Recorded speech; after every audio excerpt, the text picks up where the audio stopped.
आज चाहिँ बिहान 2000 को बोनी गरियो।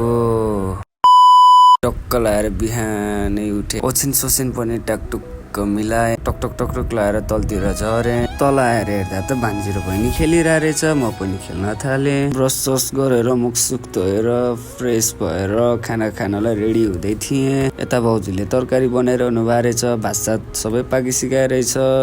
अनि मम्मी यता गाउँबाट आउनु भएको थियो र मम्मीसित म एकछिन गफसफ गरेर बस्न थालेँ र खाना पनि पाक्यो र खानासाना खाएर अब पसल जानलाई रेडी भए र मामा भान्जी टकटक लाएर पसलतिर हिँडियो। पसल आउने बित्तिकै ट्याक्क सटर उचाले र सरसफाई गर्न थाले र सरसफाई गरिसकेपछि टक्क पूजापाठ गरियो। पूजासुजा गरेर सकिसकेपछि सामानहरू ट्याकटुक मिलाएर राख्न थाले र यति बेला नै कस्टमर आएर डिस्प्ले फेर्नु पर्यो भन्नुभयो र डिस्प्ले अर्डर लिएर ट्याकटुक ब्याक प्यानल मैले निकाल्न थालेँ। ब्याक प्यानल निकालिसकेपछि मेसिन अन गरेँ अनि त्यसपछि नटसट ट्याकटुक खोल्न थालेँ र नटसट खोलिसकेपछि ट्याक्क ब्याट्री छुट्टाएँ र ब्याट्री ग्रिप छुट्टाइसकेपछि डिस्प्ले ग्रिप छुट्टाइसकेपछि त्यसलाई ट्याक्क मेसिनमा तात्नको लागि छोडिदिएँ र 1-2 मिनट वेट गरेँ। गीत सुनियो बसियो। त्यसपछि डिस्प्ले तातेपछि डिस्प्ले निकाल्न थालेँ। डिस्प्ले निकालेर ट्याक्क रेडी गरेर राखेँ। डिस्प्ले निकालिसकेपछि ट्याकटुक सफा गरेर रेडी गरेर राखेँ र डिस्प्ले निकालेर सफा गरेर सकिसकेको थियो। ट्याक्क लाएर दाइलाई फोन गरेर 10 प्राइमको डिस्प्ले पठाइदिनु भनेर भने मैले। अनि त्यसपछि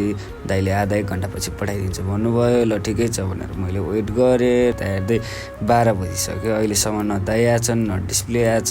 मोबाइल त्यतिकै छ अल्छी लाएर भिडेर बसेँ र 1-2 घन्टापछि बल्ल तल्ल डिस्प्ले आइपुग्यो। डिस्प्ले आइसकेपछि त्यसलाई ट्याक्क मैले निकालेर यसो हेरेँ अनि मोबाइलमा हालेर चेक गरेँ। टचसच राम्रै थियो। त्यसपछि फिट गर्न थालेँ। फिट गरिसकेपछि फाइनल यस्तो भयो। अनि टचसच चेक गरेँ। टचसच नै राम्रो चलिरहेको थियो र मैले यसको चार्ज चाहिँ जम्मा 2000 रुपियाँ लिएँ।